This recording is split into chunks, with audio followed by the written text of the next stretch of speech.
Hello and welcome to Pop Screen, part of the Geek Show podcast network. Pop Screen is the show that looks at the good, the bad and the ridiculous of movies, either starring, by, about, or in this case, all three pop stars. No other podcast covers such a broad range of musical and cinematic genres, from country and western to hip-hop, from documentaries to science fiction. I'm your host, Graham Williamson. I'm a writer for Horrified magazine and thegeekshow.co.uk, and I also write inlay booklets for Second Run from time to time. I've been joined this week by... Hello, I'm Aidan Fatkin. I'm also writer for the Geek Show as well, and I'm occasional presenter now. So yeah, you can find me on there.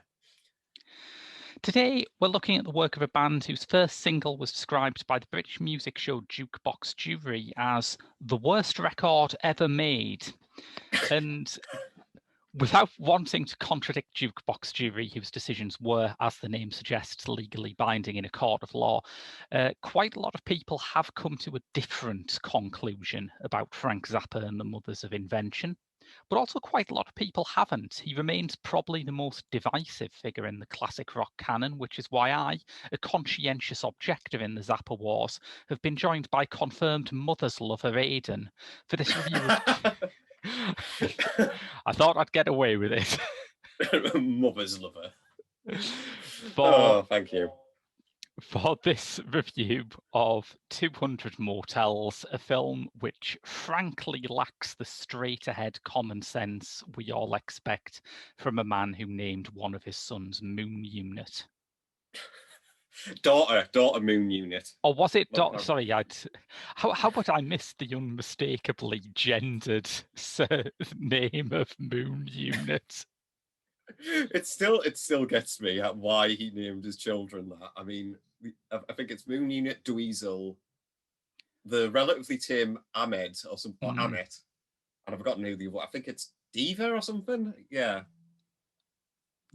extraordinary. Which one of them was born first? Was it Dweezil? I think it was Moon Unit. Oh, right. It was Moon Unit. Yeah. I was thinking Moon Unit is what you've done once you've pushed the envelope a bit with Dweezil. You go full prog baby naming and go with Moon Unit. It's so bizarre. Welcome to the wild world of Frank Zappa. And it is a welcome for me because I think I had no doubt heard other Frank Zappa's songs before, but the one that stuck out in my head as the one that I definitely had heard and remembered was Who Needs the Peace Corps before this. Oh, yeah. And I did like that. I liked that song, but for some reason I'd never really delved further.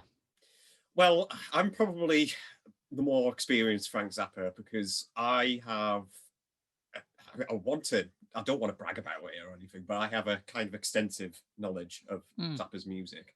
So I've been a big fan for a very, very long time. And it was only when I discovered Graham was doing Pop Screen that I decided to bully him into doing 200 Motels. Yes.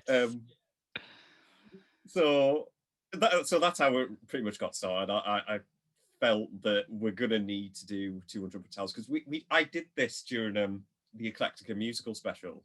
Years back. And back then I felt like my reviews were, well, firstly, it was a bag of nerves back then.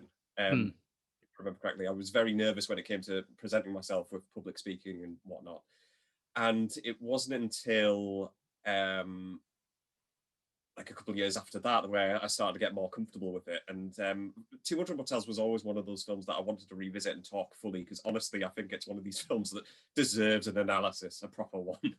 Yeah, because it is so strange looking back on that first year or two of Eclectica, and I know what you mean. I remember the first time I sat down and thought there is absolutely no way I'm going to be able to talk about movies for an hour, which is odd, as that was never a problem for me in social situations. If anything, the problem was shutting me up about movies for an hour. But same here. Same. Whenever I'm with friends, it's exactly the same. So yeah, I think one thing then that I should say before this, that although I can't possibly claim to be anywhere near Aidan's power level on this, I did listen to a fair bit of Frank Zappa in the run up to this. I listened to the whole thing of Freak Out, No, wait, not Yeah. Freak Out. It was We're Only in It for the Money, the one with the Sergeant Pepper's parody sleeve. Yeah. I listened to that one as well because I hadn't heard of We're Only in It for the Money, and I don't think it's my favorite record. I think largely because just that early 60s sounds I just find very primitive for me, and that's just purely my taste in music. But I think it's only until like the later sounds that Zappa would develop, like into progressive rock and hard rock and comedy rock, that kind of thing, where it starts to get a bit more interesting. Yeah, I also listened to Hot Rats, which would you say that is considered his That's best?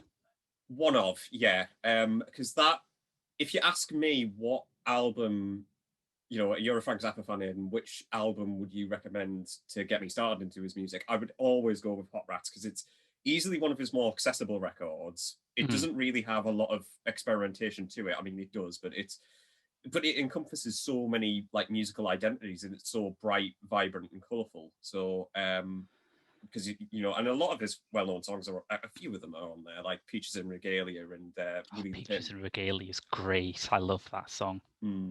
It's just fantastic instrumental music, and besides, it has some just terrific noodly work from like electric violin solos to saxophone outbursts. It's a brilliant record, and I honestly can't recommend it enough if you haven't listened to it already. The thing that I was thinking when I listened to Hot Rats is that obviously, as you say, it does go off into a lot of different paths with instrumentation and genre, but at its base, it's a kind of a jam-driven blues rock album.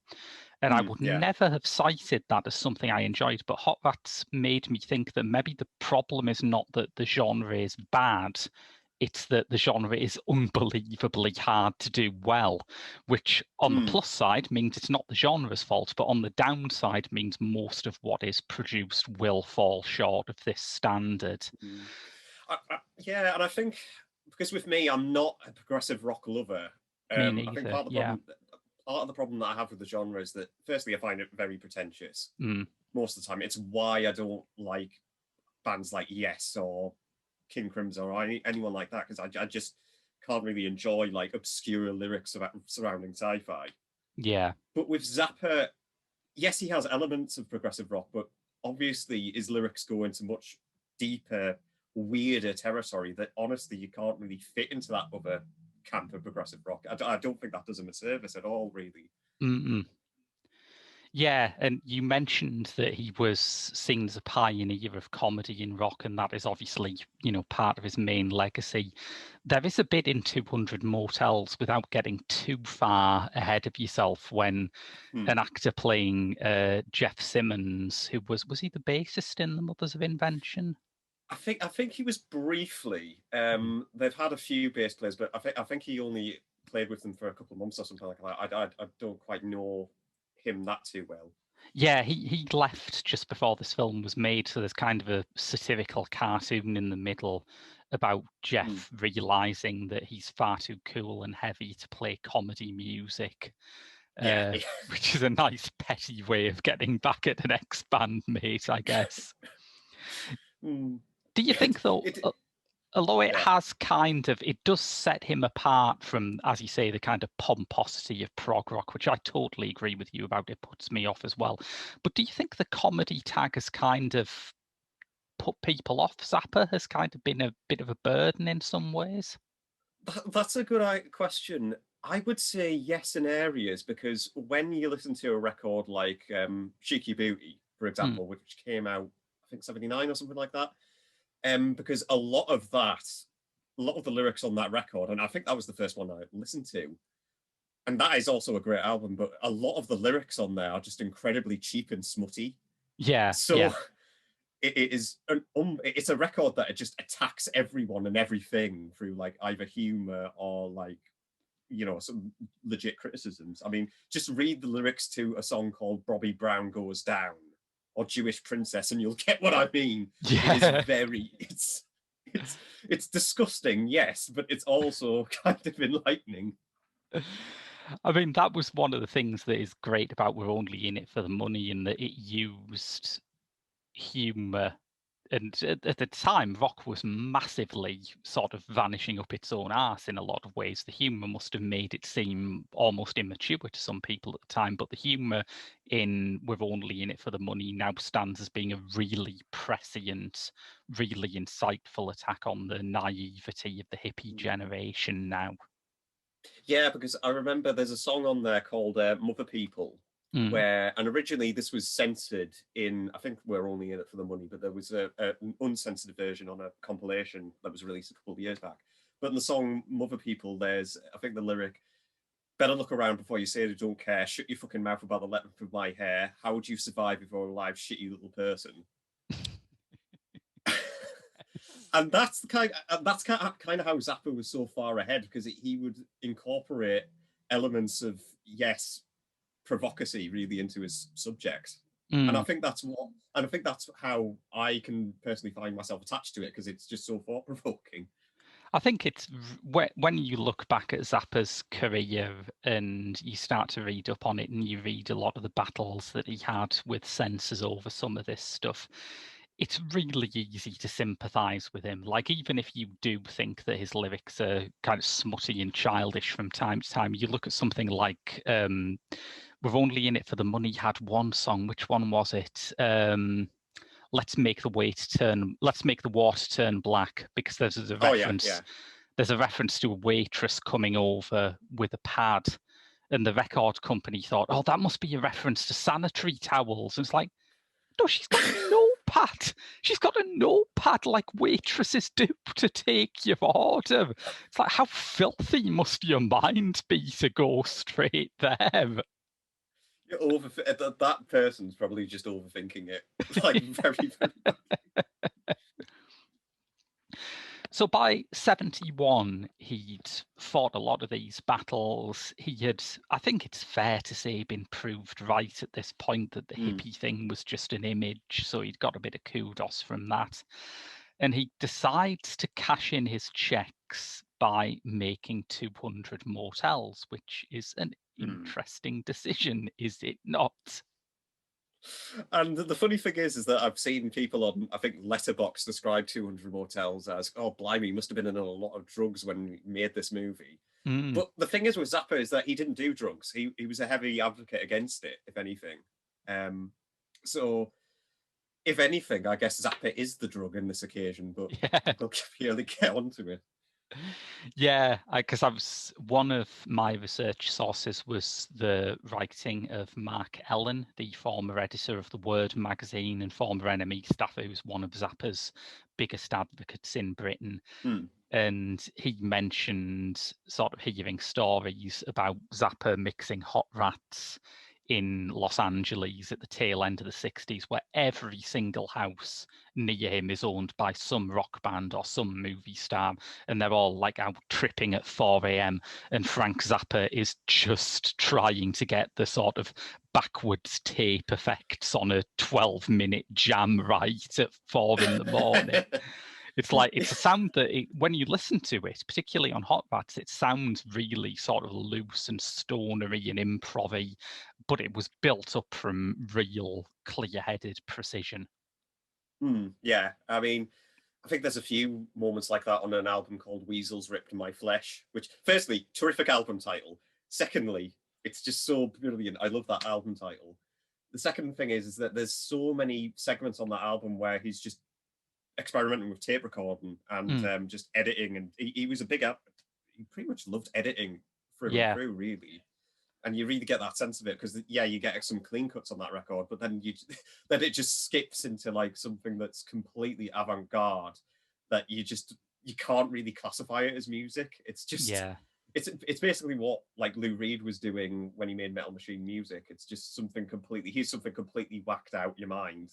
Go for it. Which is, again, massively ahead of its time. I mean, the only rock band I can think of back then who were doing something in the studio like that would be when you're getting up to the very avant-garde end of the Beatles, things like Tomorrow Never Knows and Revolution Number 9. Number 9, But that idea that editing a song as part of the recording process is not something that really clicked in until you start to get into house and hip hop and other sample based forms in the 80s.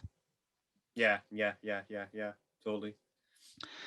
So one of the things about 200 Motels is it does have this ethos. There is an awful lot of sort of pausing and rewinding the image, which if you're feeling charitable is like harking ahead to Jean-Luc Godard's video work in the 80s and 90s.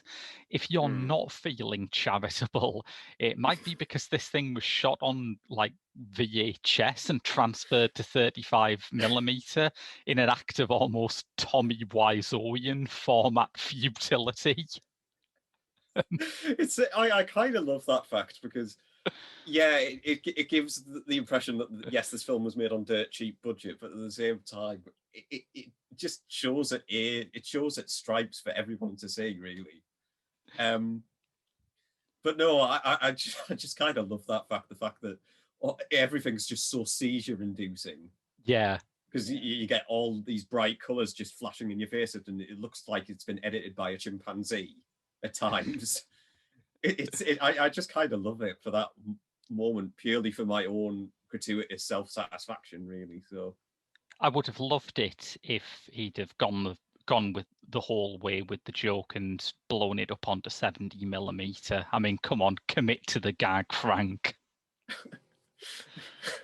Turn into Paul Thomas Anderson for a second. Yes, yeah. I mean, Kenneth Branagh gets away with shooting his Poirot films on 70mm, and there is absolutely nothing in those that demands 70mm film. Might as well have Frank Zappa's camcorder home movies on the format as well. I would watch that, you know. I mean, it almost is. There was another project he did, and during the drier bits of 200 Motels, I did thank God that, you know, we weren't doing this instead. There was another film project he did called Uncle Meat. Oh, yeah. Because that was based on the album Uncle Meat. And that was unfinished for a while. I think that incorporated loads of elements. So he had a lot of his mother's contributors. I think he had Carl Shankel on there, who did a lot of the Mothers of Invention artwork, as well as, I don't know whether Bruce Bickford was there. I think he might have came later, who was a stop motion animation artist. And Frank worked with him a lot of the time for a lot of his music videos. Yeah. So, and I think that fell through, didn't it? I can't quite remember the reason why. I think it must have been due to budgetary reasons. Yeah. Was it because it was a totally unworkable idea by any chance? Because the story I've heard is that he showed an assembly cut of it in the early 70s, which was about 14 hours long. And then he just took it away for re-editing and it never came out. I think there was like a VHS in the 80s that had some scenes included as part of a compilation of other stuff, but the whole thing has never seen the light of day. For some reason, on the CD reissue of Uncle Meat, I think some of the dialogue is actually used as the bonus tracks. Oh, right. And so I can't remember which issue it is. I don't think it's the most recent one. I think it was like one from the 90s or something like that. But anyway, people didn't really call them the bonus tracks. They call them the penalty tracks because they're that difficult to listen to. That's excellent. So let's just sort of set a bit of the scene of 200 Motels for our listeners. It begins with is it the London Symphony Orchestra, the Royal Philharmonic Orchestra? Philharmonic, yeah. And they play the opening credits in through a barrage of, as Aidan says, this kind of psychedelic strobing video effects. Zappa was one of the early adopters of like a classical influence in rock, wasn't he? Yeah, I mean, because he did dabble with classical music later on in his career. I mean, so that, like stuff with the Yellow Shark, which was his last studio album before he passed away, and then there was also he did do I think a couple of records with the London Symphony Orchestra. Actually, now you mention it. So he was very much well versed in it. I think he cited Stravinsky as like one of his major influences or something like that. It's kind of a weird thing for me because I've never ever listened to a rock song or a pop song and thought, God, I'd love to hear that guy do classical, but I do sort of appreciate when it's done well. I think it's like with pop music that has a classical influence, the only way to go is to either go really wonderfully tacky, like that disco version of Beethoven's Fifth that exists, which I adore. It's just great. Or to be very serious about it and do it absolutely properly and imaginatively. It's like in between where you have, as you were saying, all these prog rock bands who just throw in a bit of Barber's Adagio for strings and things. That is so sharp. I bet no one's ever heard a band do that before. That's the stuff I hate. Yeah, I mean, I have that issue with Muse. I'm glad you said Muse. I was going to say Muse, but I thought, am I going to piss people off by saying Muse? But yeah, I'm totally talking about Muse. I fucking hate Muse. Anyway, but there's a bit, I think, on the second law where Matthew Bellamy uses like this really horrific like string section, and when you listen to it closely, it sounds hideous. I think it's on like the opening track, and it's just like, look, I get you're trying to be edgy, Matthew, but it's just this is terrible. I like stuff like Radiohead, where it's obviously made by people who appreciate classical music, and when they arrange for strings, they're clearly thinking, you know, okay, what's something that a standard rock band wouldn't do with a string section? What can we do that's, you know, from a more interesting reference point? But it's just, as you say, that sort of scissors and glue approach to doing it, where you just sort of slap a bit of the Turkish rondo into the middle of a guitar solo and think you're highbrow. I just think that sucks so much. Yeah. I think Radiohead is actually one of the better examples of that, because I remember, I think, listening to Kid A for the first time, and obviously it got to the track How to Disappear Completely. And the string section on that's absolutely gorgeous, because Tom York and the crew just make it sound so natural, and you know, it works. It works as flavour. Yeah, and my impression of Zappa, and correct me if I'm wrong, but my impression of Zappa is that when he did this classical music stuff, he was committing to it. He wasn't doing it to try and burnish his credentials as smarter than average rock star. He genuinely loved it and wanted to make serious, lasting work in that genre. Yeah, absolutely right. I mean, I never got the impression from Frank Zappa's classical music that he was cheapening his audience or anything like that. I think he just wanted to do it for the sake of it, because he enjoyed doing it. And to be honest, you don't really get to see many rock stars do that. So yeah, you know, I completely respect him for that. I think that maybe people miss that because of the comedy inherent in Zappa's like main rock star persona, which is it's probably why as soon as this prelude with the Royal Philharmonic ends, we have a scene on a game show set with canned laughter, Ringo Starr playing a character called Larry the Large Dwarf, and a sexy nun played by Keith Moon. And I think I can kind of understand why people don't credit him as being very serious when it crashes into something like that. It's just something so bizarre that I can't quite accept it, because I think Ringo Starr descends from the orchestra on like strings, so you can clearly see him do that.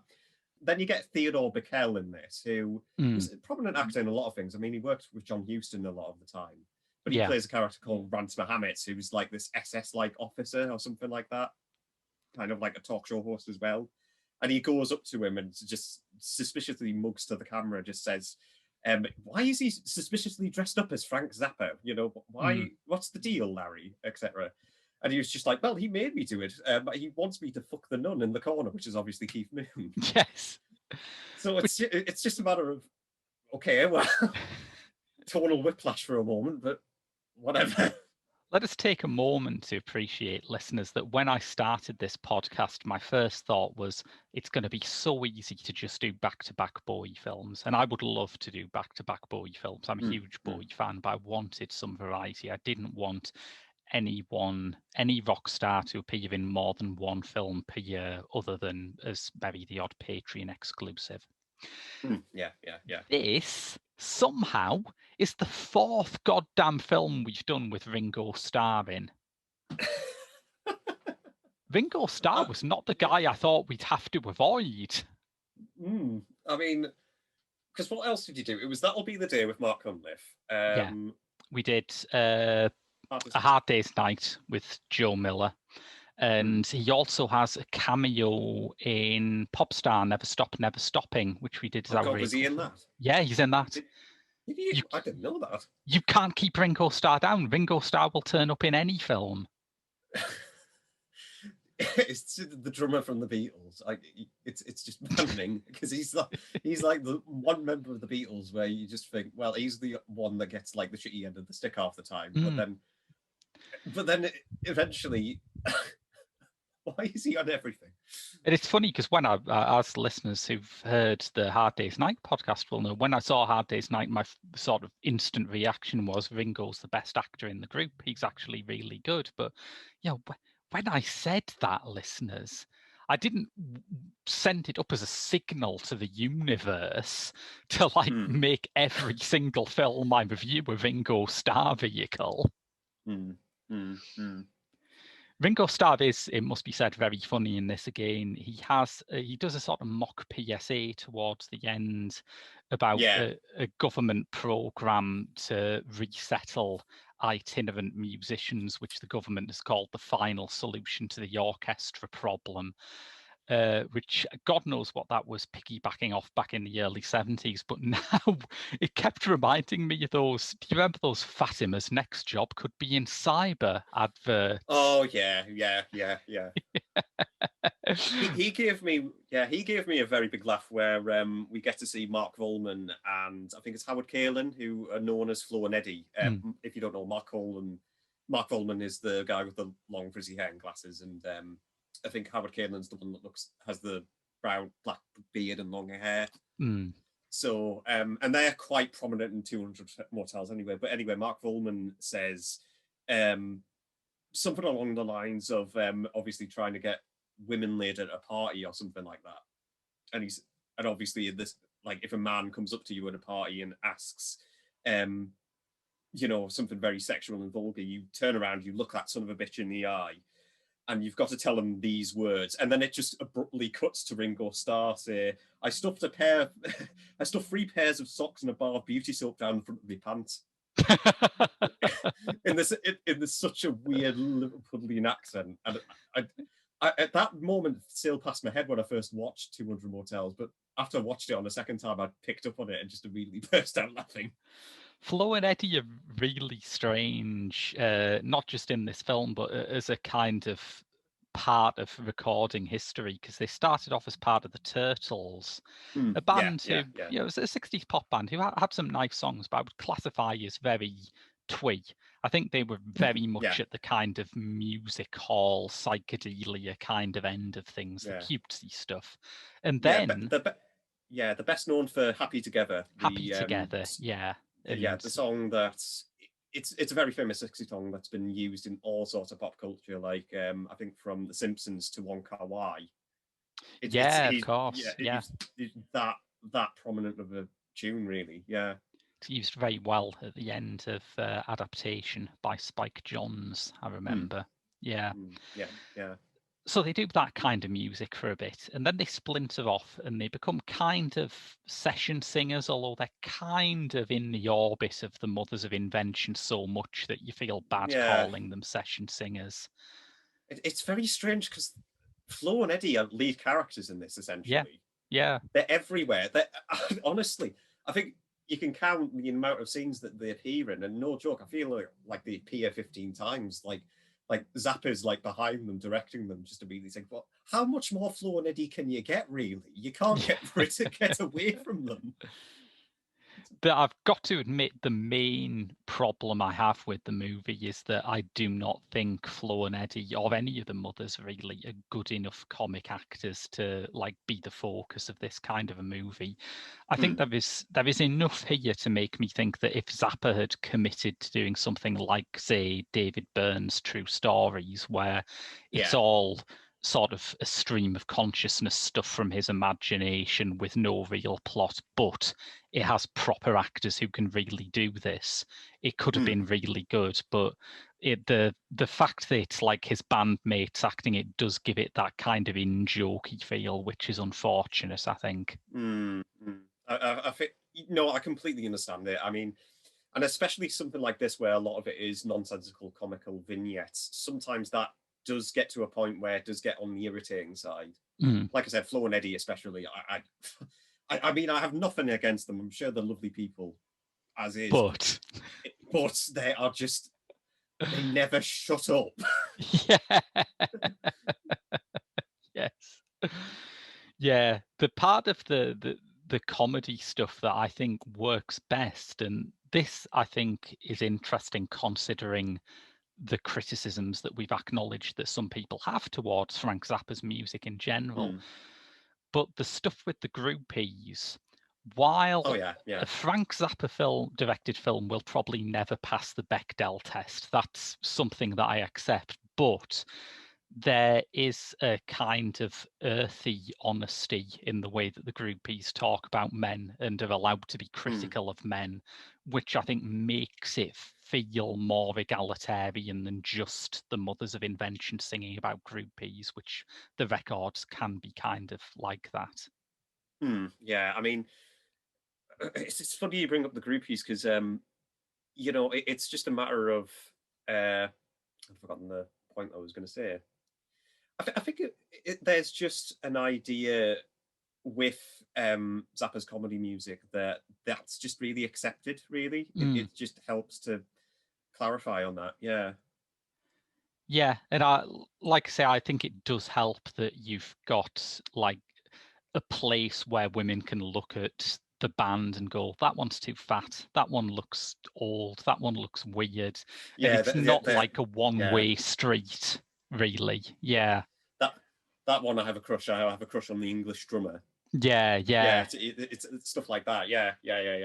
I think it makes some of the like sexual lyrics easy to take, where you're part of this like comic universe where everyone is pretty bawdy and everyone is kind of allowed to be transgressive. I think that maybe some people who, you know, have that problem with Zappa might change their mind after watching those segments. Yeah. I mean, especially when the sex is concerned, because nearly everyone in this movie either want two things: one, they want to get paid, or two, they want sex. That's it. That's it. There's no in between. So, and you know, I don't really see it as much as a problem now. I think I did kick against like the smuttiness when I was much younger and when I first saw 200 Motels, but now that I've completely a bit more versed into obviously gender politics and that kind of thing, it doesn't really bother me as much. And I can kind of understand why people think like this is incredibly cheap humor, but at the same time, there's just something so satisfying, something so weirdly satisfying when you have Kaelin and Volman, sorry, just discuss like penises, and then you have like Rance Mohammed come in, and Theodore Beckel's character just immediately says, "You mean a penis?" Yes, and then just moves on to the next moment. It's just like, what on earth is this? I mean, I don't think it's radically more smutty than something like, say, Monty Python's Meaning of Life, which, you know, most people would agree is good satirical comedy made by great comedians. You know, it is part of the zeitgeist of that time in a sort of strange way, I guess. And also, a lot of the women in the movie are from the all-girl band that Zappa was producing around the same time, the GCOs. Luz Offeral and Pamela Desbar, the latter of whom wrote some absolutely paint-strippingly raunchy memoirs about her time on the LA rock scene. So, you know, I would feel worse about this if he was just sort of getting random actresses from casting calls and just sort of getting them to go through all these scenes, but they are clearly as much part of his circle of friends as any of the male band members in the movie, you know? Yeah, totally agree. I mean, there's a few segments in here that are actually quite memorable, I find. I mean, the moments with Jimmy Carl Black, especially, Jimmy Carl Black was best known, he was one of the original members of the Mothers of Invention. I think he was the backing vocalist and the drummer originally on Free Cow. But he turns up in this and where he sings like a number called Lonesome Cowboy Bert. Yes, yeah. the horniest cowboy in the Wild Wild West. I want to add. And that segment is completely memorable, and as well as his character, I find, because later on you have Theodore Bickel go up to him wanting to sign like a contract in blood. Yeah. And then you have Jimmy Carl Black just immediately express where Ransom Habits just disappears in a puff of smoke, and he just immediately says, "Oh, the guy must have been a communist or something like that." Very thick American accent, and you just think, yeah, this is clearly like a bunch of friends having a lot of fun on set, really, just having a lot of chaotic fun. I think so, yeah. And the other thing you have to bring in, because it does, it's what a lot of the film is the live performances. Yeah. How did you feel about it? Because a lot of musicals, when you look at it from an outsider eye, I mean, a lot of them are pre-recorded, a lot of them are lip-synced. Yeah. Which is the classic Hollywood way of doing them. With 200 Motels, they're done as if there are concerts, basically. So a lot of it is live music. So it's not, it's something that I was kind of expecting, because I'd always bracketed it away in my mind before I saw it as being kind of like one of those 70s American rock star experimental projects like Bob Dylan's Ronaldo and Clara or Neil Young's Journey Through the Past, which are kind of concert films on one level.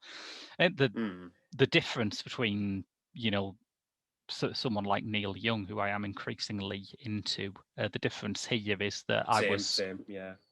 Have you found that's been a pandemic thing, by the way? I don't know why, but Neil Young is very comforting in the middle of lockdown. Not so much Neil Young. I mean, I've been a huge Neil Young fan since I think the same time I've been Frank Zappa as well. So for me, it's either Blondie or I can't remember the other, Talking Heads. Oh, good choices. Yeah, they've been very comforting to me during lockdown. Yeah. I've known a lot of people, particularly thinking of Blondie there, who have started listening to a lot of stuff around the kind of disco era during lockdown. It's like a sort of comfort thing. It reminds you of the world that used to be there. It's very strange. Yeah. But yeah, so the difference, as I was saying, with the 200 Motels soundtrack is that these songs are not familiar to me, but I have to say it still works. I mean, given the choice between watching the Mothers of Invention act and watching them play music, let's put it this way, I was aware which of these was their day job. Yeah. Because I find the first number, I think Mystery Roach it's called, just absolutely electric. Yes. It's just a terrific opening song to open it up, and then it goes into, I think, Magic Fingers after that with I think it's just after the Lonesome Cowboy Bird number. That's equally just an electric and infectious number that goes straight into your eardrums and you just can't let go. And I find those moments do work, but they're also scattershot within this film that, let's be honest, doesn't make a lick of sense whatsoever. Yeah.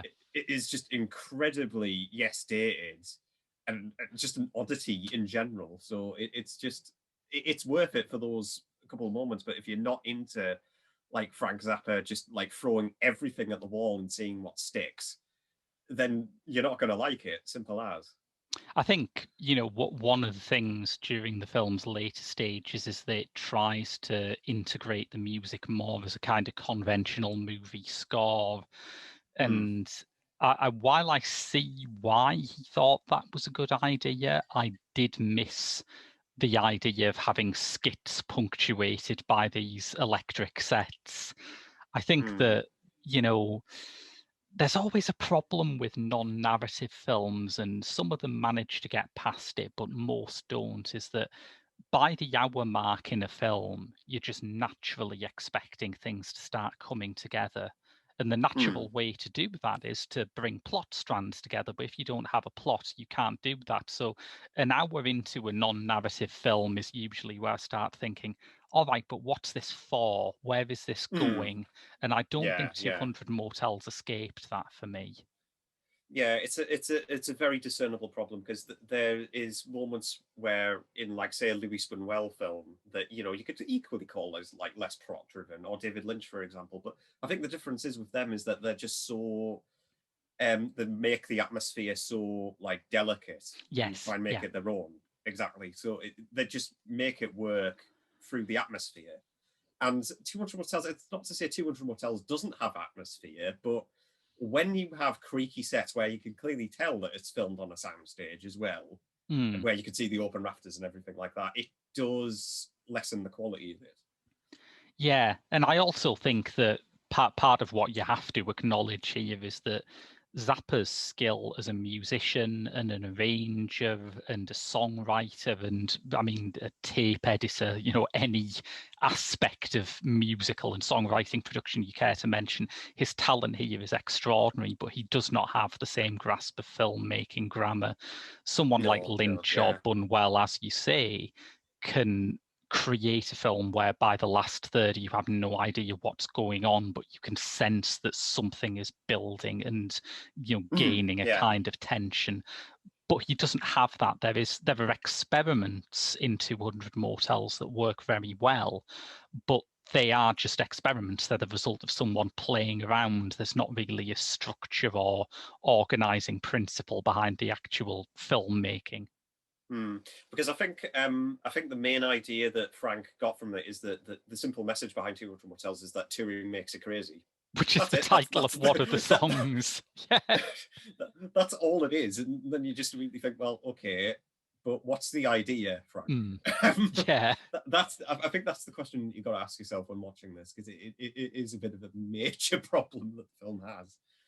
It's quite odd because he had a co-director for it, and the co-director, I think it's very rarely talked about in discussion of 200 Motels, but he's an interesting guy. His name's Tony Palmer. He, like Frank Zappa, is a huge fan of classical music and has directed films on everyone from Margot Fonteyn to Wagner. But his main qualification for doing this, I think, would be a BBC series he did in 1969 called All My Loving, which was a multi-part documentary that was the first really serious attempt at a history of rock and roll music rather than just, putting something together to appeal to rock and roll fans. It was the first attempt to make a sociology of it, to say that rock and roll began here for this reason, here's where it went, here's how it became global. Yeah, I mean, Tony Palmer, he's one of these filmmakers who I would love to dig more stuff about because he's done a lot regarding to music. In a way, it's kind of like a proto-Julian Temple in a way. Yeah. So, but he's made like 2 documentaries from everyone ranging from Leonard Cohen to Rory Gallagher. And that both big fans of those 2 musical artists. And I hope, someday I get to talk about either of those 2 films. I think they're Bird on a Wire and Irish Tour 74 or something like that. Bird on a Wire has a very good rep, doesn't it? I'm not a huge Leonard Cohen fan. I don't mind him, but I don't know that much about him. But I've heard very, very positive things about Bird on a Wire from Leonard Cohen fans. But no, I definitely do want to check out more of his stuff because, yeah, this is the one thing, 200 Motels, that's absolutely AWOL. That, it's so... It sticks out like a sore thumb when you see it in a CV. So it's just... And it's part of the weird thing, isn't it? It reminds me a bit of when, people like Alex Cox or Danny Boyle do a movie about rock and roll and they say afterwards all you get is scripts about rock and roll. Palmer's been hired to do this thing because he did All My Loving. That's clearly what's happened. And I think it kind of misuses him in a strange way because if I don't know if Tony Palmer's still alive, but if he was to make a documentary about Frank Zappa now, it could be a really wonderful thing where you get to say, okay, this is why Frank Zappa's good. This is why these songs, which have silly titles like Don't Eat the Yellow Snow, are actually very musically sophisticated and worth digging into, and the product of this kind of polymathematic mind. But here the thinking seems to be, well, he's made a film about rock. He must be like this crazy cat who wants to let it all hang loose. And it's like, no, I don't think that's the guy. No. I don't think that's him. considering the fact that he made God knows how many umpteen million films about classical music, which I know Frank Zappa is a major classical music lover, it still doesn't quite interject properly. So, and you know, it's an experiment, yes, but it's not an experiment that works very well. Yeah, I think so. I think as a sort of summation of my feelings on the film, I would say it did not convince me fully as a film, but it has convinced me fully of Zappa as a musical artist. I will say that. Definitely, because even some of the skits and sketches doesn't quite work. I mean, there's another example with Don Preston, who Don Preston was originally, I think, the keyboardist for Mother's Invention, and he has a skit in here where he's forced to drink vile foamy liquids. Oh yeah, remember this scene? And he obviously was making stupid faces in the camera and stuff like that, and you just immediately think, well, how exactly does this relate to the idea of touring makes you crazy? It's that sort of gurning at the camera side of it that I don't like. It's all a bit chuckle vision, isn't it? Some of the performance aspect of it. Yeah. It's just, you know, you just can't quite decipher why that would be the case with 200 Motels, because you just think immediately, right, okay, but even if this is like a series of sketches, there needs to be a point with all of this. Yeah. And that's what I'm trying to find. I'm very difficultly trying to find the point. And not to say that I don't think it's a film that's not been worth my time. I just think that there needed to be something underlying it to string it all together. And that string is just simply not there. It is, I think, a film that people should probably see just to make their minds upon it. Michael Moore once suggested in a book that Kim Jong-un should watch it, saying, if this doesn't loosen him up, I don't know what will. It's funny that you mentioned Alex Cox earlier, because guess who did a movie drome introduction to 200 Motels? It's on YouTube, Alex Cox, yeah. And I love Alex Cox. I think he's just a terrific as a critic and obviously filmmaker. Sadly, I kind of wish his career hadn't petered out in the late 90s or something like that. I wish he was still making films now. But no, I think it still has its impact on pop culture, this film, in a weird, strange way. So, did Cox like it? Because I know there were a few things that he did for Moviedrome where the BBC had bought it in thinking, well, it's a cult movie, we'll make this part of the Strand, and they hadn't really checked whether, there's an intro he does for Diva, the Jean-Jacques Benet film, which he really hates it, and it comes through very strongly in his intro. But did you like 200 Motels? I didn't get that impression of hate when watching that intro. I don't know. I assume I don't know. He doesn't know as much as I do. But I like 200 Motels, maybe. So that may be the kettle of fish that we're dealing with. Yeah, I think it's the film made by a teetotal, non-drug taking guy that you most have to be under the influence to watch. Yeah. It's a bizarre oddity in his career, and you just immediately think that it's worth it if you're a fan of him. If you're not a fan, then I would say stay away. Is like an introductory point with Zappa, because it doesn't. I don't think it captures his spirit altogether. Well, no, I'll take that back. It does capture his spirit very much well. It's just the problem, just the sheer in-your-face nature of it is the problem here, and whether you like that or not is just a matter of like an acquired taste.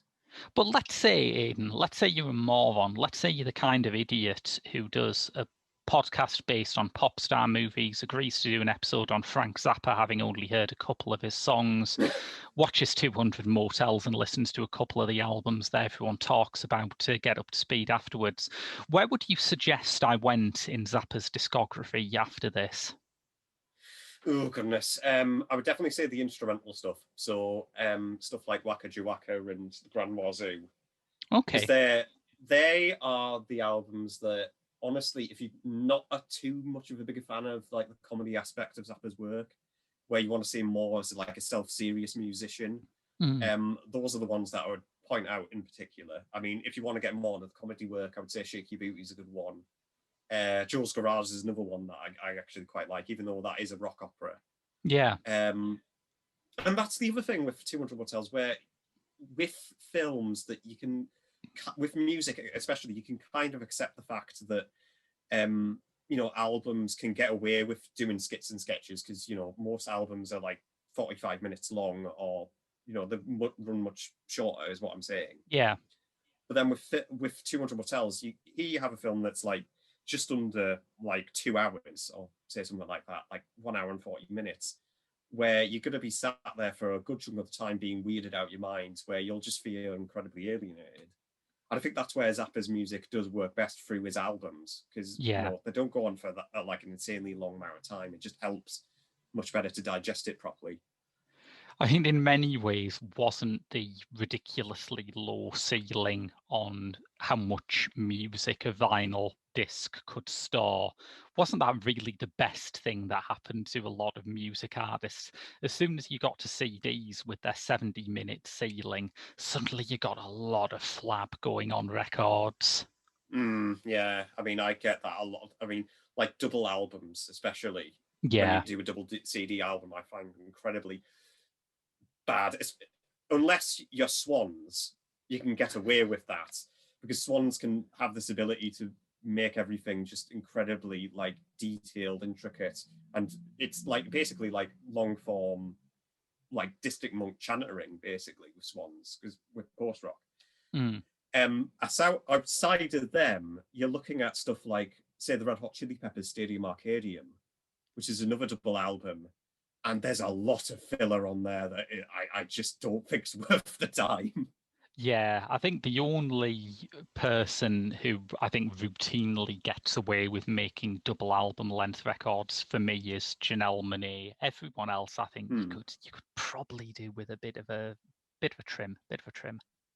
Yeah, I agree. It's just like, it's a very difficult territory, and you can't quite get away with that if you're like, say, the most popular rock band in the world, or alternative rock especially. Yeah.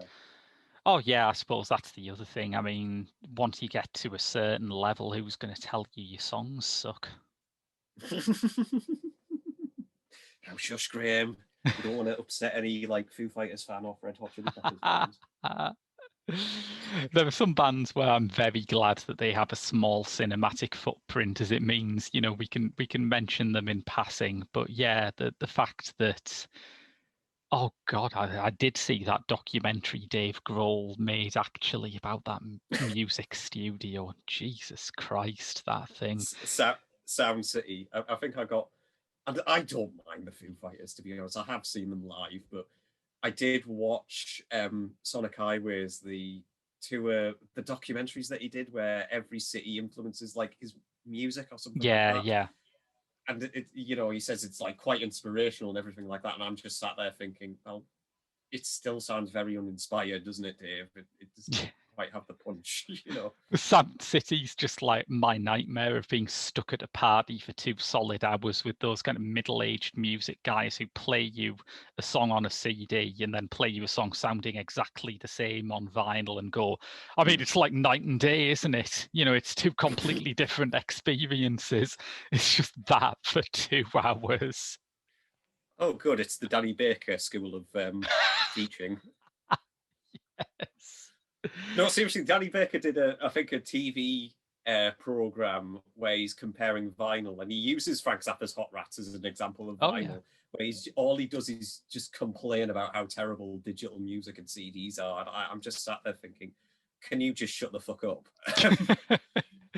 It just reminds me of when Tidal launched and you had like Jay-Z and Kanye West and Deadmau5 and everyone lined up saying, oh, when we listened to standard streaming services, it sounded terrible. And you think, yeah, because your home entertainment system probably costs about 100 grand.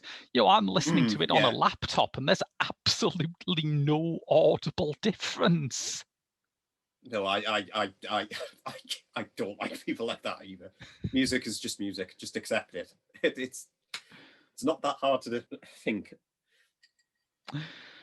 Well, I think that's about wrapped it up for another episode of Pop Screen. I think by the time we've got from Frank Zappa to Danny Baker, we've covered enough ground subject-wise.